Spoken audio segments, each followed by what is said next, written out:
పర్వతగిరి మండల కేంద్రంలో ఉపాధి హామీ కూలీలు పనిచేస్తున్న దగ్గరికి వెళ్లి వరంగల్ పార్లమెంట్ లోక్సభ అభ్యర్థి డాక్టర్ కడియం కావ్య చేతి గుర్తుకి ఓటు వేసి అత్యధిక మెజార్టీతో గెలిపించాలని ప్రచార కార్యక్రమం నిర్వహించారు.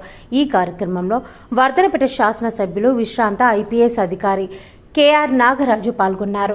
అనంతరం ఎమ్మెల్యే మాట్లాడుతూ ఎండాకాలంలో రైతులకు పంట పండే అవకాశాలు చాలా తక్కువగా ఉంటాయని గమనించి గొప్ప చదువు ఉద్దేశంతో ఉపాధి హామీ పథకాన్ని తీసుకువచ్చిన ఘనత కాంగ్రెస్ పార్టీకి దక్కుతుందని అన్నారు. అలాగే మన అభ్యర్థి కడియం కావ్య మీ ఊరు ఆడబిడ్డ, మనందరి బిడ్డగా ఓటు వేసి గెలిపించాలని, రాహుల్ గాంధీని ప్రధాని చేయాలంటే ప్రతి ఒక్కరూ చాలా కష్టపడి ఇంటింటి ప్రచారం నిర్వహించి మీరే ఒక అభ్యర్థిలాగా తిరిగి గెలిపిస్తే, మన అభ్యర్థి కడియం కావ్య అత్యధిక మెజార్టీతో గెలిపిస్తే, లోక్సభకి పంపిస్తే మన వరంగల్ గళాన్ని లోక్సభలో వినిపించి ఎక్కువ నిధులు తీసుకువచ్చే అవకాశం ఉంటుందని అన్నారు.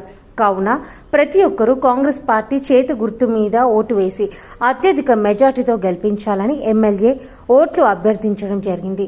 ఈ ప్రచార కార్యక్రమంలో వరంగల్ జిల్లా ఉపాధ్యక్షుడు పిన్నింటి అనిల్ రావు, మండల అధ్యక్షుడు శ్రీనివాస్ నాయక్, మండల గ్రామ స్థాయి నాయకులు, కార్యకర్తలు, వివిధ అనుబంధ సంఘాల నాయకులు, ఉపాధి హామీ కూలీలు తదితరులు పాల్గొన్నారు.